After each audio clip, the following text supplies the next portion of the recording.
Hola hermanas, ¿cómo están? Espero que se encuentren muy bien el día de hoy. Y vamos a continuar con su estudio que están viendo. Están viendo algunos principios de la iglesia protestante, estos principios que regían este movimiento y el desarrollo de la teología como la conocemos y en sí esta base del movimiento al que pertenecemos como iglesia protestante, iglesia cristiana protestante. El día de hoy vamos a tocar el punto del principio de sola fide, que quiere decir, ahora sí que en español, en castellano, solo la fe. Este principio, hermanas, es sumamente importante porque la iglesia romana de ese tiempo concordaba con los protestantes en los principios de solo la escritura y solo la gracia. Pero cuando llegaban al principio de solo la fe, entonces hacían ciertas modificaciones para que según vieran que su doctrina y la protestante no tenían muchas diferencias. Obviamente nosotros sabemos que son muchas diferencias que tenemos desde los fundamentos hasta estas nuevas interpretaciones en donde mucho de la iglesia romana se está adhiriendo. Pero para los cristianos realmente la fe es un principio fundamental, no solo porque es un aspecto vital de la salvación del creyente, sino también en la vida constante del creyente en Cristo. Quizá el pasaje que describe más este principio es Efesios 2, 8 al 9, dice, porque por gracia sois salvos por medio de la fe, y esto no de vosotros, pues es don de Dios, no por obras para que nadie se gloríe. También aquí en este pasaje pues se puede incluir el principio de solo la gracia. Como dice este pasaje en sí, este principio de solo la fe describe que solo por la fe el creyente llega a ser salvo, esto debido a la gracia de Dios. Por esto mismo ninguna obra, hermanas, es tomada en cuenta de parte de Dios ni es requerida por Él, pues en sí la gracia es un regalo dado a aquellos que no lo merecen. Nosotros no merecemos ser salvos, pero Dios por su gracia nos ofrece la salvación. Y la fe en sí es como una especie de canal, vamos a imaginarlo así, el cual sirve para que la gracia de Dios se aplique a nuestras vidas. Este canal, vamos a decirlo así nuevamente, que es la fe, enlaza por un lado a un Dios todopoderoso, creador y sustentador de la creación, el cual por gracia ofrece la salvación, y en el otro extremo tenemos al hombre miserable, muerto en su pecado, definido como pecador que no tiene esperanza, pero que por la fe se extiende esa gracia de Dios hacia el hombre pecador, es decir, hacia nosotros.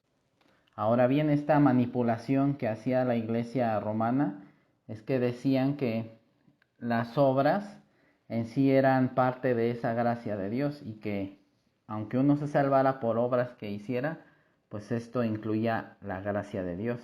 Por eso los reformadores tuvieron que enfatizar más el aspecto de la fe para proteger en sí el concepto de la gracia, porque si hay otro instrumento de la salvación estamos anulando el principio de la gracia. Entonces, de cierta manera, el principio de solo la fe salvaguarda el principio de solo la gracia. El argumento de la iglesia romana se parecía mucho a los judaizantes que surgieron en el tiempo de la iglesia neotestamentaria. Realmente los judaizantes enfatizaban que no era suficiente la fe para ser salvos, sino que también tenían que guardar las obras de la ley para alcanzar la salvación. Entonces Pablo contesta a los judaizantes en diversas cartas, como la de Romanos, Gálatas y en otra de sus cartas, que vamos a ver algunos versículos ahorita, y de cierta manera podría ser una respuesta a este aspecto o a esta doctrina de la iglesia romana. Ahí en Romanos 4:1 dice, ¿qué pues diremos que halló Abraham nuestro padre según la carne? Pablo comienza refiriéndose a Abraham, que era alguien, un referente para los judíos, que formaban parte de los judaizantes en su mayoría o en su totalidad. El ejemplo de Abraham va a demostrar el error en el que se encontraban y va a demostrar que en sí la salvación es por fe. el versículo 2 de Romanos 4 dice, porque si Abraham fue justificado por las obras, tiene de qué gloriarse, pero no para con Dios. Versículo 3, porque ¿qué dice la Escritura? Creyó Abraham a Dios y le fue contado por justicia. Uno de los términos preferidos de Pablo para hablar de la fe en cuanto a la salvación es la justificación. Este término de justificación es un término legal que se refiere a una justicia imputada por Dios a la persona que ejerce la fe en Cristo. Es decir, que alguien es declarado justo, es decir, sin culpa. ¿Qué tiene que ver esto con la salvación? Bueno, que la salvación es relacionada con la fe, como lo acabamos de ver en Efesios 2:8.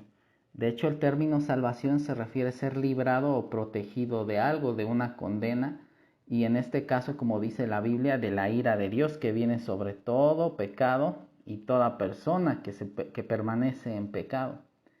Entonces, el que es justificado en Cristo por la fe, está libre de culpa y de pecado. Realmente, hermanas, esto es algo increíble que solo puede ser hecho por Dios y que se aplica a nuestras vidas cuando nosotros ejercemos la fe en Cristo. Esto nos debe de llevar a una pregunta: si Dios podría salvar a alguien que no es justificado, que si realmente puede entrar al cielo alguien injusto, o Dios puede estar cerca de alguien que es injusto, y la respuesta es no. Tiene que pasar toda persona que entre al cielo por el proceso de la justificación o por esta posición de una persona justa, la cual se aplica solamente ejerciendo la fe en Cristo. Enfatizando en sí lo de las obras, dice en Romanos 4 y 5, pero al que obra no se le cuenta el salario como gracia, sino como deuda. Mas el que no obra, sino que cree en aquel que justifica al impío, su fe le es contada por justicia. Entonces es así como Dios justifica al hombre pecador, cuando ejerce su fe en Cristo. Cualquier esfuerzo humano anula la gracia y anularía de cierta manera, o no de cierta manera, de forma directa también la justificación. Si fuera la salvación por obras, pues muchos se tendrían de qué gloriar, como decía ahí en Efesios. Habría niveles de salvación, nunca sería esto algo justo, algunos serían más dignos, otros no, etcétera. Por eso la fe, hermanas, es como un vaciamiento de todo esfuerzo por ganar la salvación. Es un reconocimiento de alguien que no puede ganar algo de Dios realmente, o es una incapacitación. Pues tarde o temprano fallaremos, y por lo mismo reconocerse así y tomar lo que Dios nos ofrece por gracia. Por eso ahí en Romanos 4:16 dice, por tanto es por fe, para que sea por gracia, a fin de que la promesa sea firme para toda su descendencia, no solamente para la que es de la ley, sino también para la que es de la fe de Abraham, el cual es Padre de todos nosotros. Digamos que es como una conclusión de Pablo en este aspecto, diciendo que ahí hay un trabajo conjunto de la gracia de Dios y la fe para la salvación del hombre. Entonces ninguna obra es aceptada, y esta creencia tanto de los judaizantes como de la iglesia romana pues no es bíblica. Ahora bien, viendo aspectos con respecto a la fe, en sí el término fe, hermanas, o creer, que a veces se encuentra así en la Biblia, es el término en griego con la palabra pistis, que significa confiar, creer, apoyarse en, encomendarse a, ser persuadido de. El punto, hermanos, importante que no debemos olvidar es que este término no necesariamente se refiere en todas las veces que aparece a una fe genuina en Cristo. Muchas veces, aunque esta palabra aparece en distintos pasajes, conforme al contexto, conforme a todo lo que leemos, lo que rodea ese pasaje, nos damos cuenta que no solamente se refiere a una fe genuina, sino también a veces este término se aplica a una fe fingida. Se puede leer como creer, pero no necesariamente quiere decir que sea una fe genuina. Por ejemplo, en Juan 2:23 al 25 dice, estando en Jerusalén en la fiesta de la Pascua, muchos creyeron en su nombre, viendo las señales que hacía. Aquí el término creer, ese viene derivado del término pistis. Pero Jesús mismo no se fiaba de ellos porque conocía a todos y no tenía necesidad de que nadie le diese testimonio del hombre, pues él sabía lo que había en el hombre. Entonces estas personas no ejercían realmente su fe genuina en Cristo, pero el término en griego ahí también se aplica. En Juan 6:25 al 66, no lo vamos a leer por la extensión del pasaje, pero les pido que lo lean en casa, ahí donde están. Ahí hay unos aspectos bien importantes. Se menciona personas que creyeron y vean, ya terminando el pasaje, nos damos cuenta que realmente estas personas nunca creyeron en Cristo, aunque se mencione. De hecho, son personas que vienen del milagro de una alimentación milagrosa, hermanas, ahí de cuando, de la alimentación de los 5,000. Y ahí en el versículo 25 y 26 fueron a buscar a Jesús, dice, y hallándole al otro lado del mar, le dijeron, Rabí, ¿cuándo llegaste acá? Respondiendo Jesús les dijo, de cierto os digo que me buscáis no porque habéis visto las señales, sino porque comisteis el pan y os saciasteis. Trabajad no por la comida que perece, sino por la comida que a vida eterna permanece, la cual el Hijo del Hombre os dará, porque a este señaló Dios el Padre. En Juan 6:14, de estas personas dice, aquellos hombres viendo la señal que Jesús había hecho y dijeron, este verdaderamente es el profeta que había de venir en el mundo. Entonces nos hallamos con personas que fueron, digamos, o vieron un milagro de Cristo, comieron de ese milagro, le reconocieron como profeta, pero en el desarrollo del pasaje vemos que realmente nunca creyeron genuinamente en él. Entonces son personas que buscan a Jesús, que lo siguen, y no todas las personas que se congregan, que van a congresos, que buscan según a Dios, no necesariamente creen en él. Estas personas vieron señales y no todas las personas que son testigos de señales y de milagros creen en Jesús genuinamente. Más adelante, cuando Jesús comienza a hablar con ellos, vemos que estas personas se aferran a sus tradiciones. Y hay personas así que escuchan a Jesús, que escuchan la palabra, que son invitados a creer, pero se aferran a sus tradiciones y no creen. Estas personas escucharon la enseñanza de Jesús del pan de vida y hay personas que pueden escuchar muchas enseñanzas, inclusive pueden estudiar en un instituto. Hay teólogos que no necesariamente son creyentes. Más adelante vemos que murmuran estas personas que, fíjense que son partícipes de este milagro, más adelante murmuran y se escandalizan de Jesús. Entonces, este es uno de muchos ejemplos que tenemos en la Biblia de personas que parece que creen, pero que al revisar el pasaje vemos que esta fe no fue genuina. Entonces, la fe genuina es más que una respuesta emotiva inicial, debe tener un reflejo continuo y persistente. Ahora, ¿cuáles serán las características genuinas de una fe real, de una fe verdadera? Bueno, hay algunas importantes que me gustaría que viéramos de una forma breve y rápida. ¿Por qué, hermanas? Porque en este tiempo es increíble esta fe superficial que vemos en muchas iglesias. Yo quedo realmente asombrado al ver cómo a cada rato salen noticias donde cantantes cristianos, sobre todo ahí en Estados Unidos he visto mucho que cantantes, escritores, predicadores, comienzan a decir en este tiempo que ya no creen en Cristo, sobre todo por la doctrina inclusiva que está imperando, que está inundando este mundo. Muchas personas se escandalizan, como estas personas que acabamos de ver, se escandalizan de la doctrina, de la palabra, al ver que no es compatible con su punto de vista. Y entonces lo que deciden es abandonar el cristianismo, abandonar la fe. Entonces es bien importante que puntualicemos cuál es la fe genuina que marca la palabra de Dios, porque sí la marca. Bueno, son 4 puntos importantes que me gustaría ver. Primero, la fe es una aceptación mental. ¿A qué me refiero? De verdades. Esto lo menciona la Biblia. Estos principios, hermanas, tienen una base bíblica. Cuando Jesús comenzó a predicar, dijo ahí en Marcos 1:15, el tiempo se ha cumplido y el reino de Dios se ha acercado. Arrepentíos y creed en el Evangelio.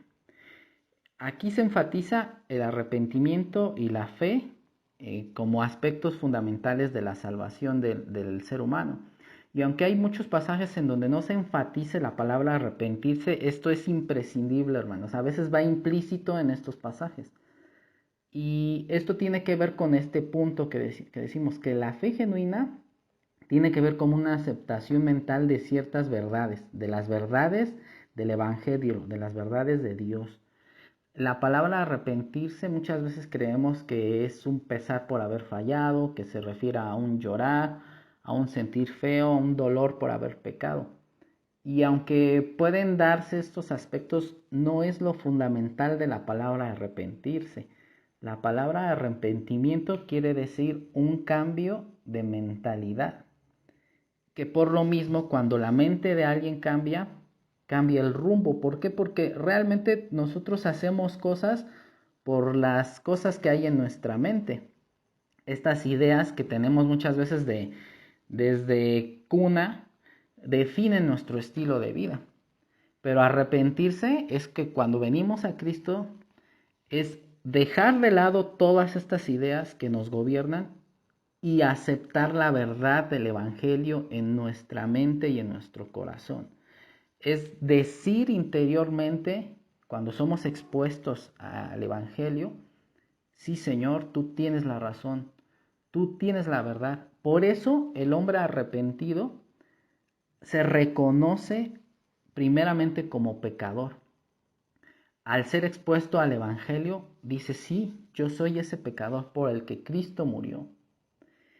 Y por eso, hermanas, procede a depositar su fe en Cristo, a decirle, sí, Señor, yo soy ese que tú dices, ese que se está exponiendo soy yo.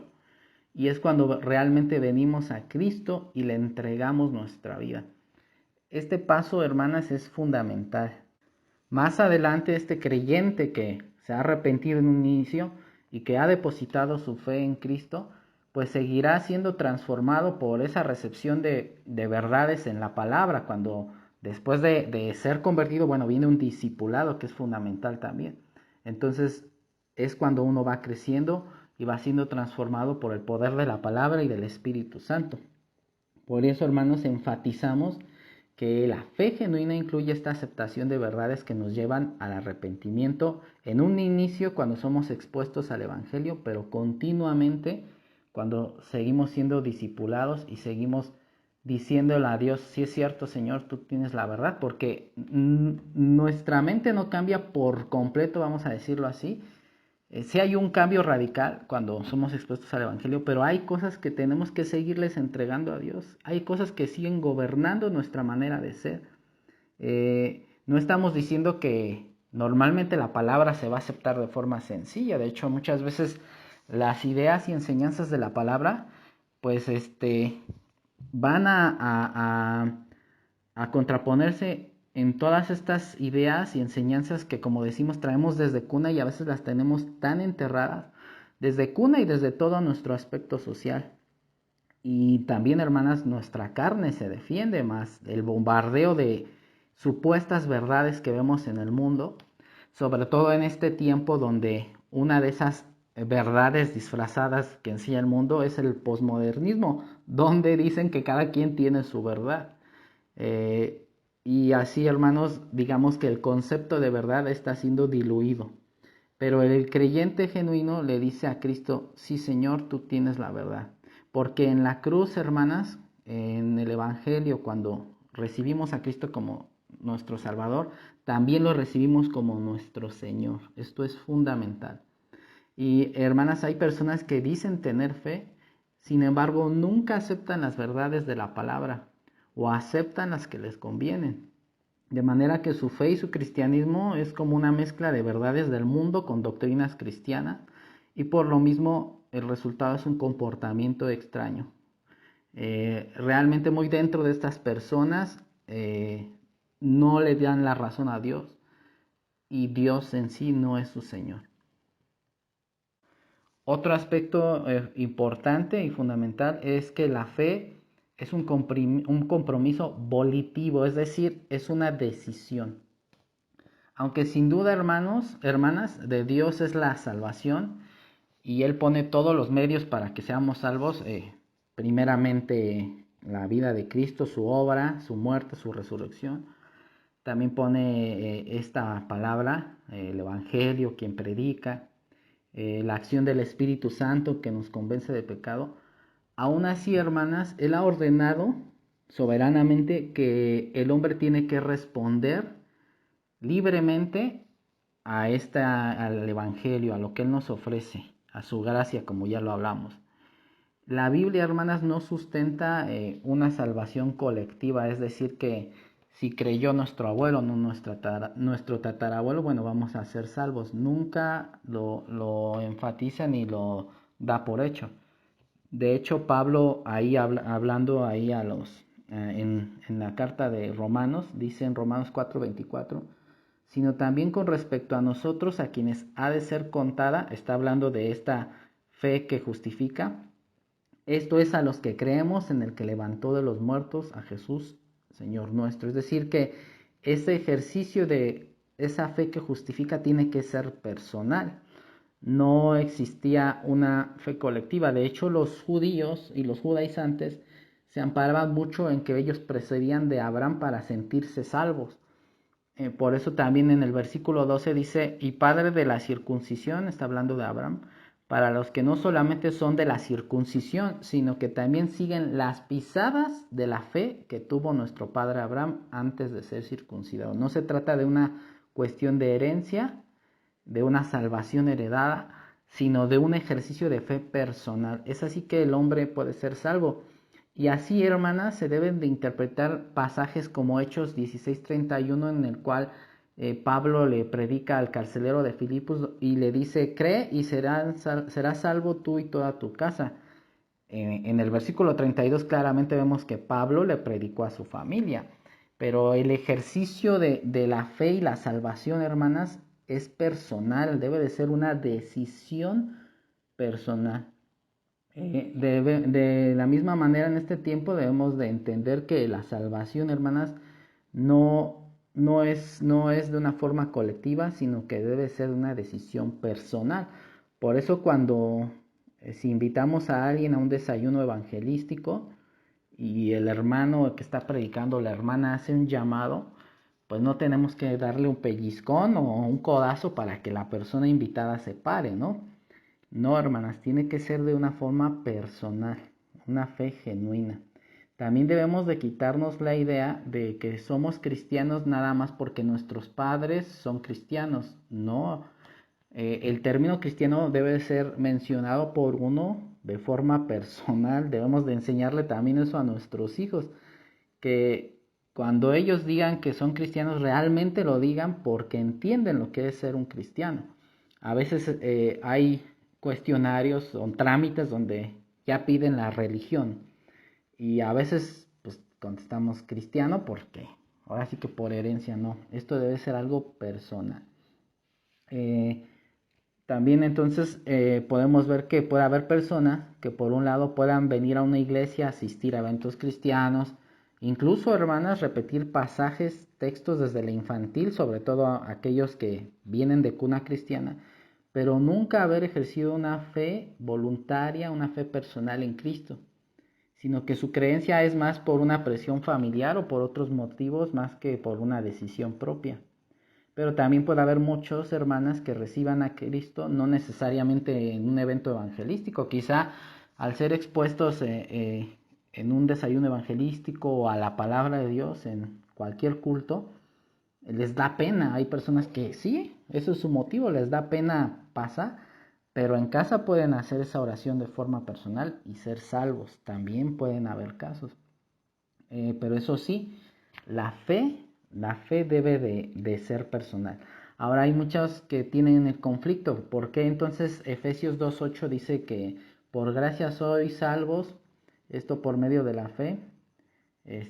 Dice ahí que también pues es don de Dios. Muchos han creído que la fe es dada por Dios y realmente no. Realmente este don de Dios en este pasaje se está refiriendo a que la salvación fue dada por la gracia de Dios. A esto se refiere.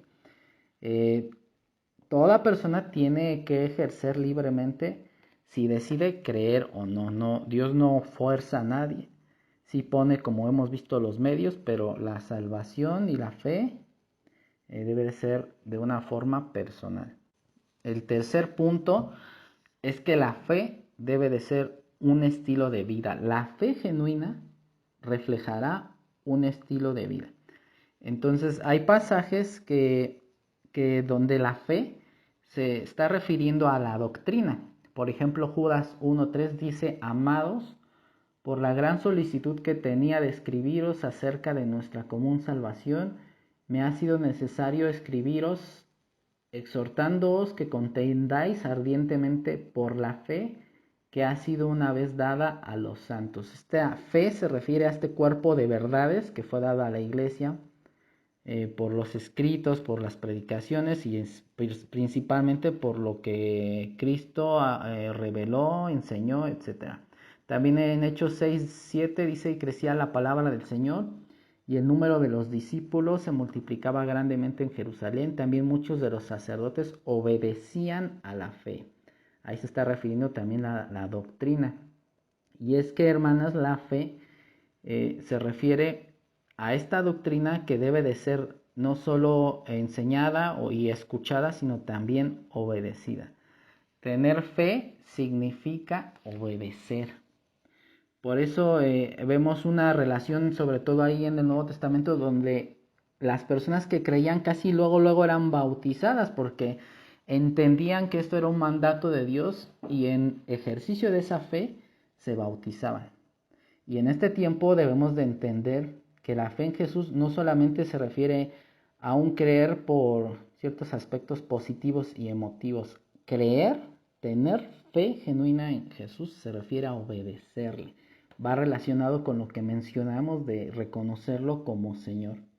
De aquí estas obras que se resaltan también en el pasaje de Efesios 2:10. Dice, después de lo que hemos leído, dice el versículo 10, porque somos, hechura suya, creados en Cristo Jesús para buenas obras, las cuales Dios preparó de antemano para que anduviésemos en ella. Entonces la fe del creyente se va a caracterizar en esas buenas obras que realicen, en cómo vive, en su estilo de vida, que hoy no solo involucra cómo nos comportamos en vivo, hermanas, ahora sí que personalmente, sino también cómo reflejamos la obediencia en las redes sociales. Ahora que es la época tecnológica, la obediencia y la fe no se queda en la iglesia, se tiene que reflejar en nuestras casas y en lo que publicamos en Facebook, en Instagram, en Snapchat o en la red social que utilicemos. Ahí también va nuestra fe, ahí también se refleja nuestra fe en cómo obedecemos a Dios. Y de aquí, hermanos, también por eso les comento que hay mucha fe fingida, mucha fe que no es genuina. Hay personas que hasta en el perfil de Facebook, ¿no? Pide la religión y entre los datos muchos ponen cristianos y realmente lo que publican en sus muros no tiene nada que ver con el cristianismo. A veces hay una publicación de un día muy cristiana, hasta un pasaje, y la publicación del siguiente día tiene que ver con cosas que no tienen nada que ver con el evangelio ni con la palabra de Dios. Al contrario, son cuestiones que no reflejan una fe genuina. Por supuesto que no somos nadie para decir quién es salvo y quién es no. Dios conoce el corazón. Pero estamos viendo que un principio y un aspecto de la fe es la obediencia que debe de reflejarse. Y esto, hermanos, esta obediencia no es porque sea una imposición. De hecho, el creyente que ha entendido el amor de Dios va a obedecer por amor a Dios, porque en ese arrepentimiento, el creyente genuino acepta la verdad de Dios, de una forma como hemos visto personal, una decisión personal, nadie lo obliga. Y esa obediencia sale de ese corazón que agradece a Dios, que agradece ese amor mostrado en la cruz. Por eso en primera de Juan 5:3 dice, pues este es el amor a Dios, que guardemos sus mandamientos, y sus mandamientos no son gravosos. Para el creyente, eh, estos mandamientos no son como una cárcel, sino son maneras u oportunidades para agradar a Dios. Ahora, como lo comentamos, no siempre obedecer va a ser fácil, porque, hermanas, tenemos nuestra carne, que también dice la palabra, que se va a resistir al Espíritu, se va a resistir a la palabra de Dios, a la voluntad de Dios. Esto también se puede presentar, pero el creyente se esfuerza en obedecer. De aquí podemos comentar que puede haber muchas personas que se congreguen, que se digan cristianos, que, como lo comentamos, pongan en sus datos que son cristianos, que incluso puedan servir o ser bautizados, pero que no obedecen a Dios, que estos mandamientos les son gravosos, que dicen, bueno, ahora qué me va a pedir Dios, ¿no? Como ahí en Malaquías, ¿no? Dice que el culto y el traer los sacrificios como Dios pedía, les eran pesados, les eran gravosos a ellos. Pero para el creyente no, hermanas. El hacer la voluntad es complacer a Dios, a este Dios que ha dado tanto por nosotros, que esforzarnos en intentar, hermanas, solo es intentar corresponder. Y digo intentar porque yo creo nunca vamos a poder pagar lo que Dios ha hecho por nosotros. Ahora bien, también tenemos que decir que también la Biblia señala que hay cristianos carnales. Ahí en Corintios, 1 Corintios 3. Un cristiano carnal es alguien que ha nacido de nuevo, pero que ilícitamente le ha dado el gobierno de su vida a su carne. Y digo ilícitamente porque Cristo rompió estos lazos de gobierno, vamos a decirlo así, que la carne tenía sobre nosotros. Ahí dice en Romanos 6. Nuestra carne nos gobernaba, hermanas, pero Cristo vino a cambiar esto. Pero muchas veces, al descuidar nuestra vida, pues permitimos que nuestra carne tome el control de nuestras vidas. Y digo ilícito porque no puede hacerlo, ya no tiene ese poder, pero a veces lo permitimos. El punto aquí es que un cristiano carnal, o sea, la diferencia de alguien que no ha conocido a Dios es una línea muy delgada. Un hermano comentaba en un comentario que muchas personas que creían ser cristianas, y realmente, cuando retoman su relación con Dios, cuando regresan a Él, dice este hermano, muchos realmente ahí es cuando se están convirtiendo a Cristo.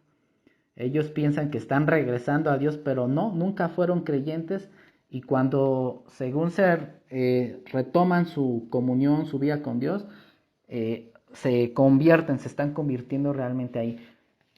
Esto es simple y sencillamente un comentario que hace el hermano. Puede ser cierto y creo que sí puede aplicar en algunos aspectos, pero como hemos comentado, a final de cuentas, Dios conoce el corazón de cada quien. Finalmente, hermanas, para concluir, el último punto de una fe genuina es que una fe genuina tiene que ver con una relación personal con Cristo. Ahí en Juan 1:12 dice, mas a todos los que le recibieron, a los que creen en su nombre, les dio potestad de ser hechos hijos de Dios. Este término de recibirse en el original quiere decir tomar, obtener, y a veces se utilizaba para referirse a una persona casada, a alguien que se hacía o que se sujetaba fuertemente de alguien. Y vean, este término de recibir nos lleva a la idea de que cuando uno cree en Cristo, inicia una relación con Él. Este término es importante, hermanas, porque esta decisión, como lo hemos comentado, es una decisión personal. Cada uno la hace con Cristo cuando somos expuestos al Evangelio y cuando creemos a Él. Le creemos a Él, perdón. No solo se trata de creer en Jesús y tenerlo ahí lejos y venir a Él solo cuando tenemos problemas. Es el inicio de una relación, hermanas, la relación yo creo más extraordinaria que podamos tener. Y esto, hermanos, lo vemos a lo largo de toda la Biblia en hombres y mujeres de fe. Todas estas personas tenían una relación con Dios. A mí me gusta mucho Hechos 8, 19, Hechos 8, 9 y 10. Ahí cuando Pablo estaba predicando en Corinto, dice Hechos 18, perdón, 9 y 10. Dice, entonces el Señor dijo a Pablo en visión de noche, no temas, sino habla y no calles, porque yo estoy contigo y ninguno podrá sobre ti la mano para hacerte mal, porque yo tengo mucho pueblo en esta ciudad. Entonces vemos como una relación personal, porque de antes no se nota que Pablo estaba como desanimado o triste, pero aquí como que Cristo viene a consolarlo, a animarlo, para que él siga predicando. Y es que así es una relación con Jesús.